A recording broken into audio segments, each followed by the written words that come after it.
Bienvenido al programa Despegue 30D de Tribus Team.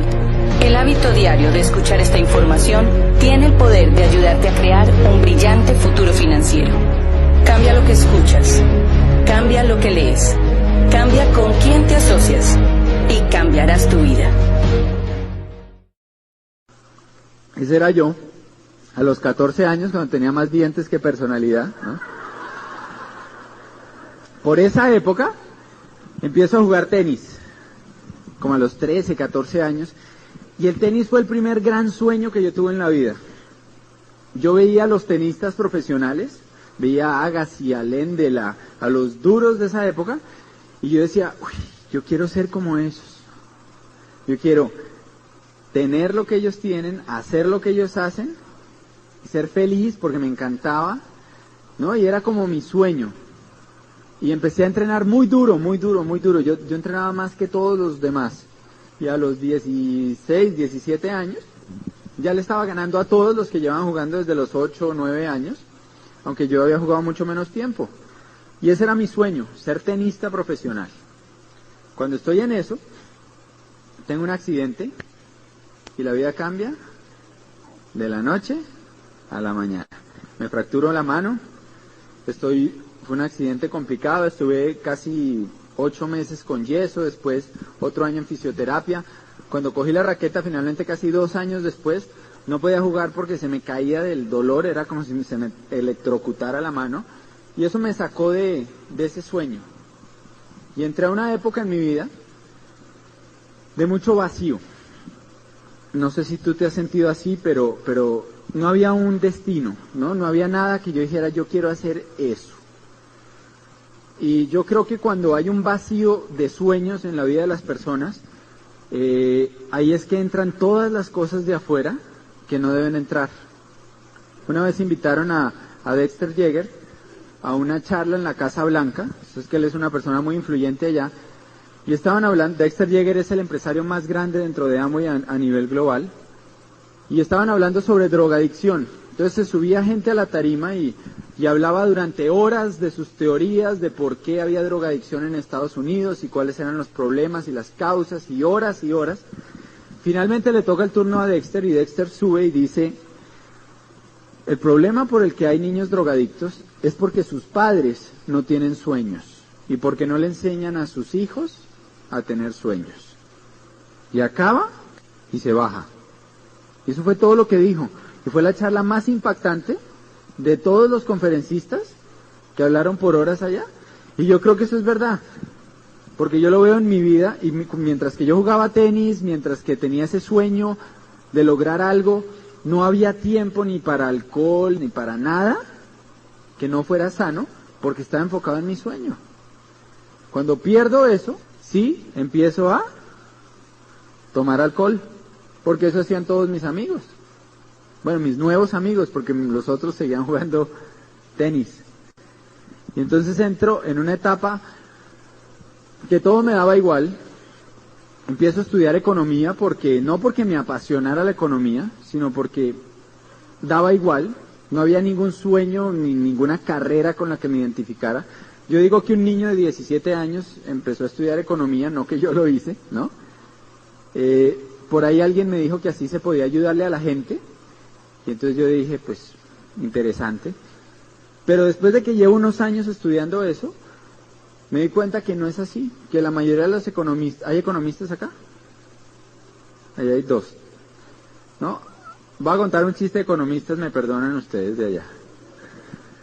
La mayoría de los economistas se la pasan es criticando al economista de turno, al ministro de turno, de sus teorías, y finalmente lo único que hacen es teorías y teorías basadas en supuestos que son irreales. Entonces el chiste es que va un barco y naufraga, ¿no? Y quedan 2 náufragos y se van nadando hasta la playa, y están en la playa perdidos, no saben dónde están, y de pronto ven que va pasando un globo por allá arriba, y entonces le dicen al señor del globo, uno de los 2 le dice, señor, el del globo los ve, ah sí, dígame, le dice, ¿dónde estamos? Entonces el del globo los mira, pues allá.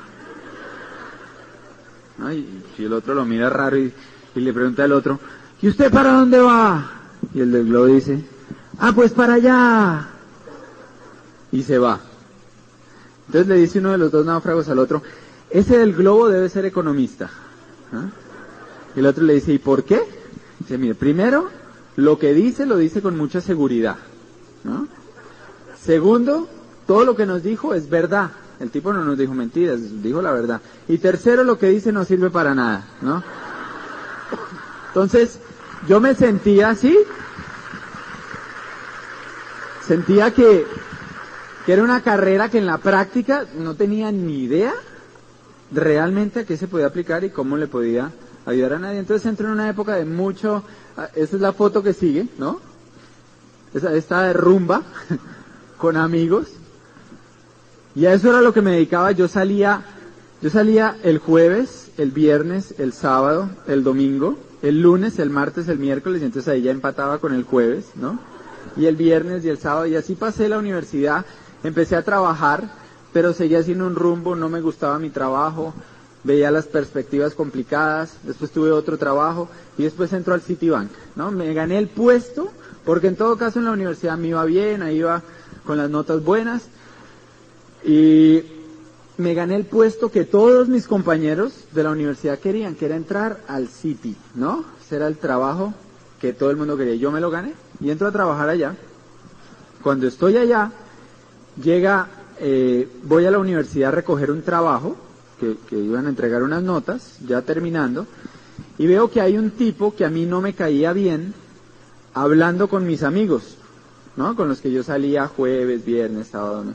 Está este tipo hablando con ellos, y no es que no me cayera bien, es que me caía mal. No, era un tipo de esos, yo no sé si conocen a alguien así, pero que cuando todos le rogábamos al profesor, aplace el examen, mire, denos más tiempo para que podamos estudiar mejor y no sé qué, era ese tipo que se paraba y decía, pues a mí no me parece porque yo sí estudié. ¿Sí lo conocen? ¿No? Bueno, era ese. Y yo no era ese, y entonces no me caía bien. Y lo veo que está hablando con mis amigos y a algo los invita, y al final les dice, entonces nos vemos a las 6 y se va. Y entonces yo me acerqué, ¿y qué fue eso? ¿No? No, que un negocio. ¿Y un negocio? ¿De qué? No, ni idea. Pero que a las 6 nos veamos donde Chicho, ¿no? Que era como se llamaba uno de mis amigos. Y entonces él me vio que yo estaba como preguntando, yo tampoco le debía caer muy bien al tipo, porque me dijo, pues si usted quiere vaya. No, y se fue. Y entonces llegué allá, 6 de la tarde, yo igual salía con ellos el sábado por la noche, entonces era llegar 2 horas antes, no era una gran decisión ir a eso, igual me iba a ver con mis amigos, pero qué tal que yo no fuera y que fuera algo bueno, ¿no? Porque el tipo por lo menos pilo sí era y estudiaba, y entonces qué tal que fuera una oportunidad, pues tocaba ir. Entonces voy a la reunión, y a esa reunión llega Camilo. Camilo es mi auspiciador, fue el que dio el plan esa noche. Camilo tenía una pizarra que era así de grande, como este librito, con marquito y todo, ¿no? Y la operación era la siguiente, en esa época, después ya compramos, todos teníamos una pizarra de esas, pero al principio no había tripiés, ¿no? Entonces la comprábamos y eso traían una cuerdita, y entonces la operación era que uno llegaba a las casas, saludaba a la persona en la casa y empezaba a mirar las paredes. Y finalmente encontraba una pared que se acomodaba como estaba el resto de la sala, o de pronto tocaba hasta reacomodar los muebles, ¿no?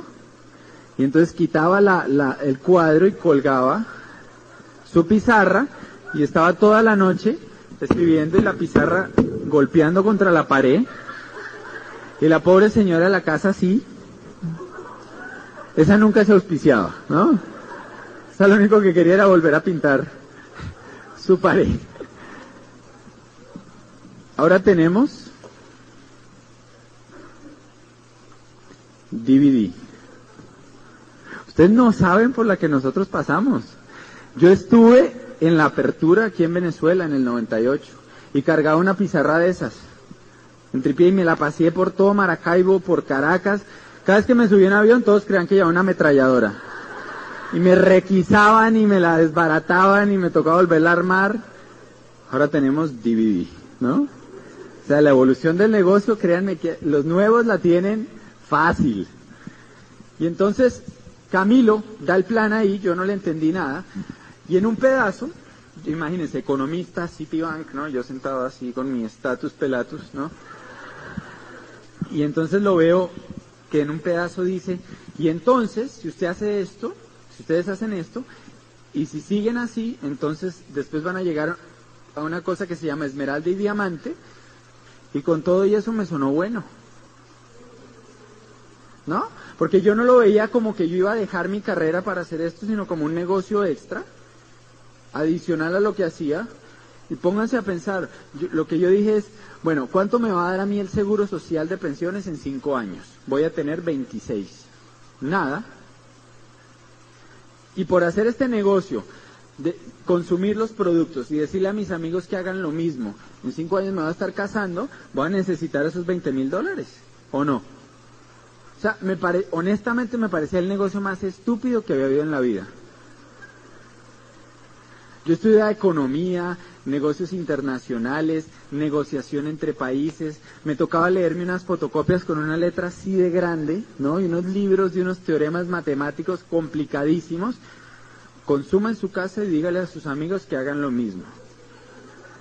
O sea, el que no hiciera eso era un estúpido, ¿no? Pensaba yo. Era lógico. Y entonces lo hice, pero tampoco estaba así entusiasmadísimo porque pues eran en 5 años acumulados, no me iban a cambiar la vida. Entonces llego a mi casa, el martes hay una siguiente reunión, llego a la reunión el martes, y a esa reunión va Carlos Eduardo Castellanos, ¿no? Uno de los líderes más grandes en Colombia, y él ya tenía una pizarra más grande, ¿no? Entonces empieza a explicar mejor, y Carlos Eduardo hablaba diferente, él tenía un lenguaje que yo nunca había oído, él hablaba de sueños, de metas, de romper obstáculos en la vida, ¿no?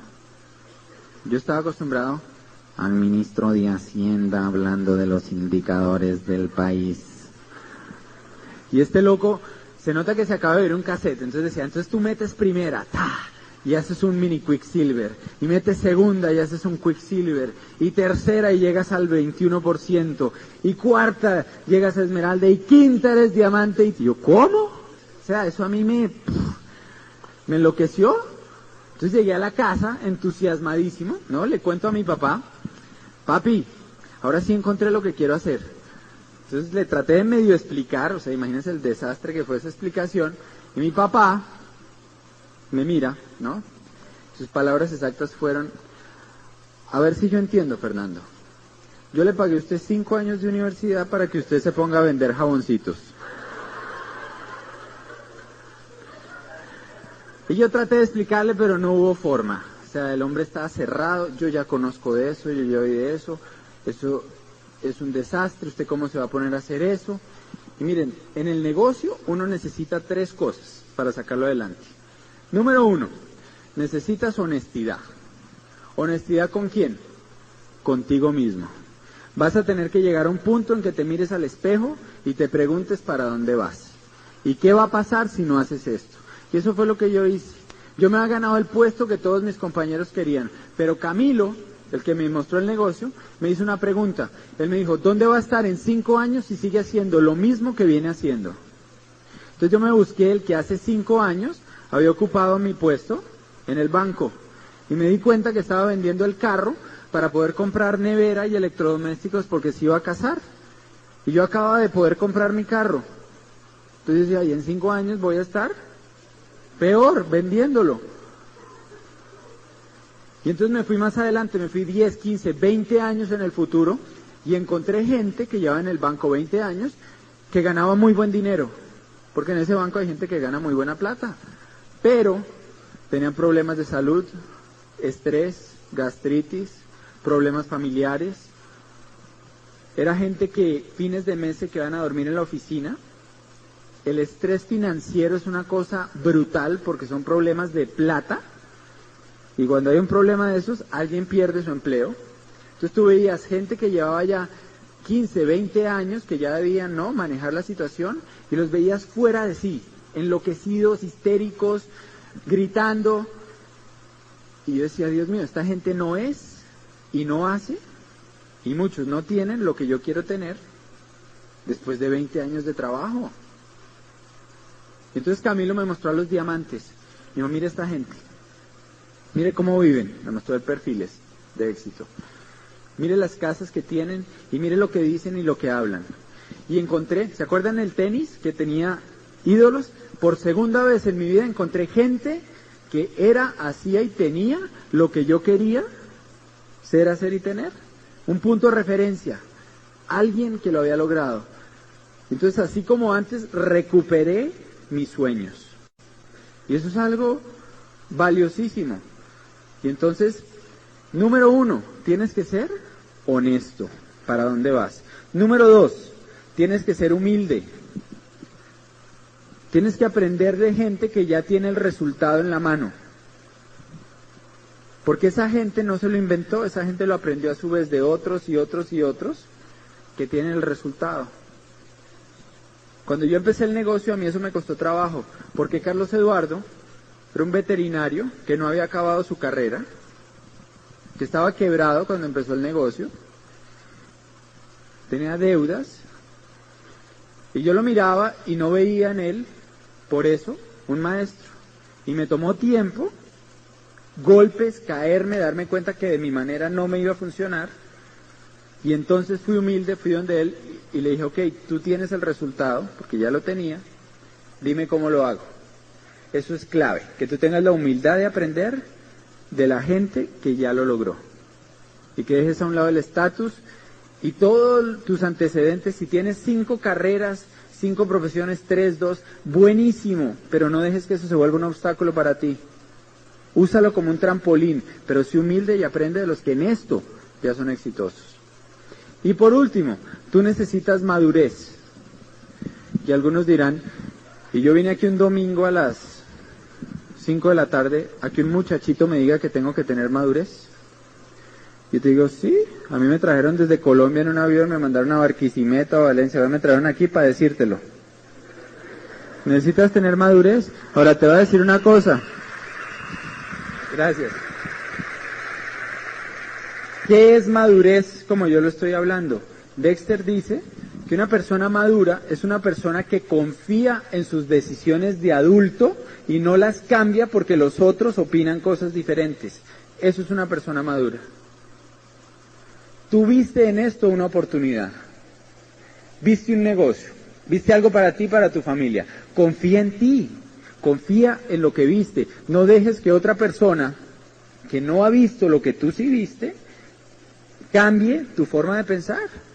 Es tu autoestima, no la dejes en manos de los demás. Entonces cuando mi papá me dijo a mí eso, yo no sé si yo era muy maduro, pero por lo menos terco sí era. Entonces yo lo miré y por dentro pensé, qué lástima que él no lo entendió, pero yo le voy a demostrar que esto sí es verdad. Y esto en vez de detenerme va a ser algo que me va a motivar a salir a trabajar. Y empezamos a trabajar. Y duré unos meses haciéndolo a mi manera, lo que te conté no funcionó. Finalmente llegó Camilo un día y me dice, Fer, hay una convención en Panamá. Todavía no había convenciones en Colombia. Entonces yo le dije, pues qué bueno para los panameños, ¿no? O sea, eso no era conmigo. Entonces me dice, no, vamos. Me dice, a ver, Camilín, de esto no me estoy ganando todavía gran cosa, estaba como al 6%, ¿no? No estoy teniendo resultados. Me tocaría pedir permiso en el trabajo, que no me lo van a dar porque llevo menos de un año y pues todavía no tengo vacaciones. Me tocaría conseguir el dinero, que son $800, y mis ahorros de toda la vida son como 300 o 200. Irme allá, y el negocio todavía no da para eso. Y entonces Camilo tiene una forma de hacerlo pensar a uno. Entonces me dice, a ver, hay 4 opciones. 1, usted sigue como está y no va. ¿Le gustan los resultados que tiene? Y yo le dije, no. Y ok, ¿qué le hace pensar que si sigue haciendo lo mismo va a obtener resultados diferentes? Hay que ir a aprender para hacer algo distinto y conseguir otro resultado. 2, usted no va y no hace el negocio. Nunca va a saber si esta es la gran oportunidad que Dios le había mandado. 3, me dice, usted va ve el negocio en grande, lo entiende y se da cuenta que no es para usted, y deja de perder su tiempo y de paso deja de perder el mío. Y por último, usted va, se da cuenta que sí es para usted, llega en 3 meses al 21%, recupera ese dinero y su negocio se dispara. Yo no sé si esa lógica funcione para ti, pero para mí funcionó increíble. Faltaban 10 días para la convención. Entonces yo dije, bueno, pues si ya me voy a ir para allá, llevémonos a alguien, ¿no? O sea, ya estoy adentro, vamos a llevarnos a alguien. Tenía 3. Entonces me conseguía uno, que era el más loco de los 3, para que me acompañara. Y ese se fue conmigo. Yo no te puedo explicar lo que pasó en esa convención. Si nunca has ido, nadie te lo puede explicar, tienes que ir para darte cuenta. Pero fue algo adentro. Me di cuenta que yo podía hacer esto. Yo tenía el paradigma de que yo era muy joven y de que la gente no me creía y no sé qué. Y allá había un diamante que había calificado diamante como a los 24, 25 años, ¿no? Entonces yo dije, joven, estoy esquedado, ¿no? O sea, me voló el paradigma de una, además fue el primero que habló. Después empezaron a hablar otros y yo me di cuenta, yo sí puedo hacer esto. Y me convencí. Llegué y en 3 meses estaba al 21%. ¿Te acuerdas el loco el que me llevé? El siguiente mes que yo califiqué, abril de 1997, calificó. Un mes después de mí. Él acaba de entrar al negocio cuando me lo llevé para allá. Esa es una pata que nunca en todos estos años ha bajado del 21%. Jamás. Y me ha generado siempre, cuando tú tienes una línea al 21 te genera un 4%. Bueno. Esa es una línea que tiene varios platinos y ahorita el seminario pasado rompieron además unos rubíes. Es una línea que genera bastante más de eso, del mínimo. Tienes que tener tu gente ahí, porque esa es la gente que se te va a disparar. Eso nos compró el apartamento. No, esa promoción. Entonces, sigue. Esta es la calificación que fue después de eso. Dale. Empezamos a viajar. El primer viaje fue a Michigan, a conocer la corporación. Dale. Ahí fue cuando me puse juicioso. Y ese es mi papá. Te voy a contar una historia de mi papá. En el año 2000 nos casamos, empezamos a trabajar juntos en el negocio y empezamos calificación Zafiro en el 2001. Faltando una semana para la calificación, estamos en agosto, en la última semana, mi papá venía comportándose extraño. Tenía, no sé, parecía que cojeaba de uno de sus 2 lados. No se afeitaba sino media cara. Yo le dije a mi mamá, pidamos una cita al médico y lo llevamos un viernes por la noche, y la siguiente llamada que recibí fue el sábado a las 5 de la mañana, un médico diciéndome, Fernando, su papá tiene un tumor cerebral, tiene 3 meses de vida. Es un tumor que se llama glioblastoma, nadie ha sobrevivido a ese tumor más de 6, 8 meses, y el de su papá pues está ya desarrollado. Vamos a hacer una cirugía porque hay que hacer algo, pero realmente pues planeen sus cosas porque la expectativa es de 3 a 6 meses.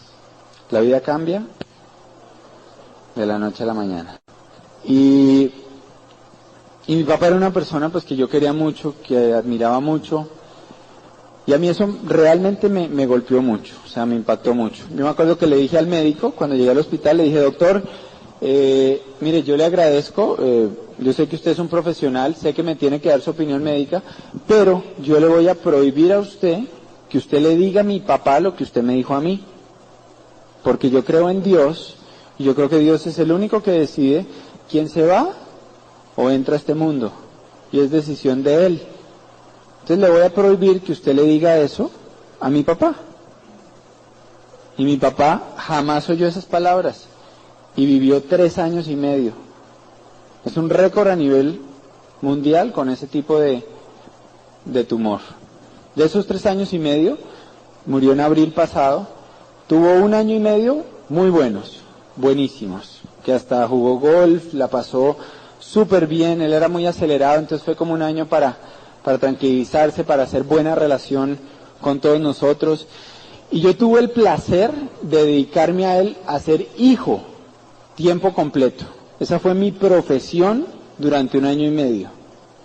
Yo llegaba a la casa de él a las 8 de la mañana, que mi mamá tenía que salir a trabajar porque ellas tienen una empresa familiar y ella es la gerente, y me podía quedar con él hasta las 5 de la tarde. Lo acompañaba a quimioterapia, a radioterapia, almorzaba con él, me quedaba por las tardes leyendo con él, me conseguí un libro, le leía libros del sistema de capacitación, y me conseguí un librito que se llama Chocolate Caliente para el Alma, de quien ha logrado sobrevivir. Entonces son puras historias de gente que ha sufrido cáncer y enfermedades terminales y han salido adelante. Y yo le leía eso, y le leía, y él me miraba, le daba fe. Y yo por eso te digo que hagas el negocio, porque el negocio te va a dar 3 cosas que difícilmente otra cosa te las va a dar. Número 1, te va a dar el tiempo para que en las tormentas de tu vida te dediques a las cosas que son realmente importantes. La satisfacción de haber pasado ese tiempo con mi papá, nunca nadie me la va a quitar. Yo sentí una paz inmensa por el amor y por lo que pude compartir con él en ese tiempo. Entonces te va a dar el tiempo. ¿Cuántos creen que si hubiera seguido en el banco hubiera podido hacer eso? Jamás. Jamás. ¿Qué te dicen en un empleo si se te enferma un familiar? Lo legal es que usted tiene tantas horas o tantos días, pero después lo espero acá. El tiempo que te da este negocio, y a las 5 o 6 de la tarde salía a ver el plan. Segundo, los amigos. Este negocio te da unas relaciones que tú no vas a encontrar en nada más tampoco. Mira, cuando pasó lo de mi papá, estábamos a 10 días de la calificación Zafiro. Me llama Carlos Eduardo y me dice: Fer, ocúpate de tu papá y olvídate del negocio. Yo me voy a encargar de todo. Tú ya eres Zafiro, ya lo lograste. Ocúpate de tu papá, tu calificación está en mis manos, relájate. Y entonces habló con gente del equipo de apoyo y estaba Mario Orsini, llamando desde Argentina.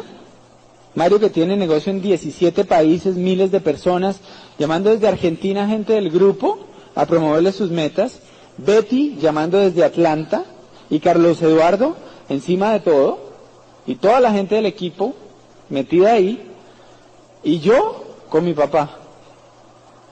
Los amigos que te da este negocio no te los va a dar, es difícil que te los dé alguna otra cosa. Tú puedes salir adelante y hay luz al final del túnel y se puede sacar algo bueno siempre de una situación que viene aparentemente como una maldición. Eso te lo da el programa de capacitación, conocer la gente y la relación que tú vas desarrollando con Dios. Esas 3 cosas es lo más importante por encima del dinero que te da el negocio y que yo he encontrado. Y yo por eso te digo, hazlo, vale la pena. Por esas 3 cosas vale la pena. Porque van a llegar las tormentas de tu vida si es que no han llegado aún. Y yo espero que tú estés preparado. Y les voy a contar algo que pasó después. Del 2001, desde la enfermedad de mi papá hasta ahora, fueron años bien duros. Fueron años de salir corriendo para el hospital. A veces yo iba a ciudades a trabajar el negocio y me llamaban de urgencia y me tocaba devolverme y salir al hospital y hacer esto y lo otro. Y llegó un punto en que mi papá se convirtió en mi excusa para no progresar. Nosotros llegamos a Zafiro y nos quedamos ahí 3 años largos. Y no progresábamos. Y en mi mente, mi excusa era mi papá. Y empecé a transmitir esa excusa y la gente me la creía, porque es una buena excusa, ¿o no? Cata, mi esposa, me lo creía. La línea de auspicio, el equipo me lo creía. Dicen, no, es que Fer ahorita está pasando por una situación muy difícil, hay que darle tiempo, esperar. Y todo el mundo me consentía mi excusa. Y te voy a contar lo que pasó. Hace un año sale el programa de incentivos. En ese momento mi papá había quedado pues en una cama sin hablar, sin caminar, sin comer, con una sonda, ¿no? Con enfermera pues 24 horas. Sale el plan de incentivos y salen los bonos nuevos que lo que hicieron fue que crearon un negocio nuevo, espectacular. Y me siento yo con Cata, le digo, amor, hagamos el negocio ahora, vamos a calificar ahora, este año, vamos a hacerlo.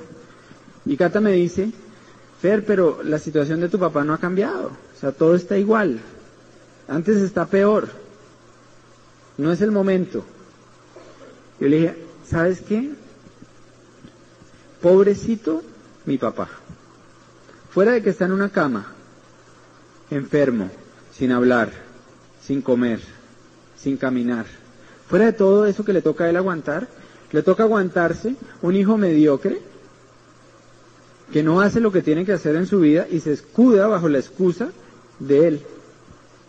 ¿Y sabes qué? Yo estoy seguro que si mi papá pudiera hablarme, lo que me diría, como lo hizo todo este tiempo, es: Fer, sígueme queriendo, sigue consintiéndome, sigue pasando tiempo conmigo, pero ve y lucha por tus sueños, porque se te está pasando la vida. Y ya no le quiero echar más la culpa a él, y de hoy en adelante nunca le vamos a volver a echar la culpa a él de nuestra falta de decisión y de progreso. Y empezamos a trabajar. Y te voy a contar algo que para mí es un milagro. En marzo empezamos la calificación, y estamos en el último día, estamos en la última semana, faltan 5 días para que se acabe el mes, trabajando fuerte esa tercera línea, porque Esmeralda son 3, ¿no? Y 2 ya estaban sólidas, ya, de hecho ya habían calificado a platino, pero la tercera estábamos ahí, y faltando 5 días recibo una llamada de mi mamá, 5 de la mañana: Fer, vente para acá porque tu papá está convulsionando y está, no sé, cualquier cosa puede pasar. Salgo para la casa de ella, llego allá, mi papá está muy mal, nos pasamos a dormir a la casa de ellos durante todos esos días, y yo seguía cuadrando cosas del negocio cerca. Hay un centro comercial que queda a una cuadra, y había un café, y ahí cuadraba todo. Entonces, planes, asesorías, comercialización, Cata hizo gran parte del trabajo.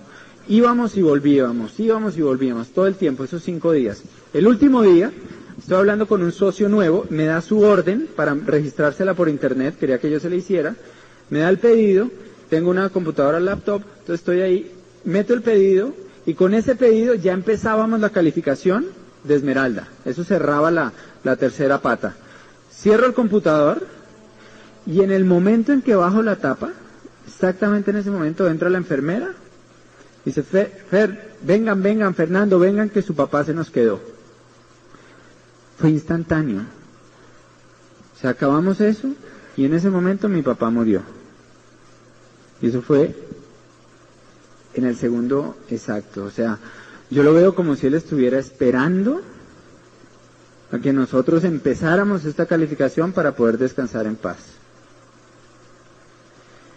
Y él dejó de ser nuestra excusa y se convirtió en nuestra razón. Y desde ese momento y desde antes dijimos: vamos a dedicarle este trabajo y esta calificación a él, que sea por él y que la gente oiga de él y sepa. Mi papá, ¿se acuerdan el cocodrilo que era al principio, no? Al final era el fanático número 1 del negocio. Él entendía que si no fuera por el negocio yo jamás hubiera podido pasar el tiempo que pasé con él. Cuando el negocio me empezó a dar 3 veces más de lo que me pagaban en el banco, ahí dijo: ahora sí entendí el negocio, ¿no? Y este triunfo se lo dedicamos a él. Este triunfo de Esmeralda es de mi papá.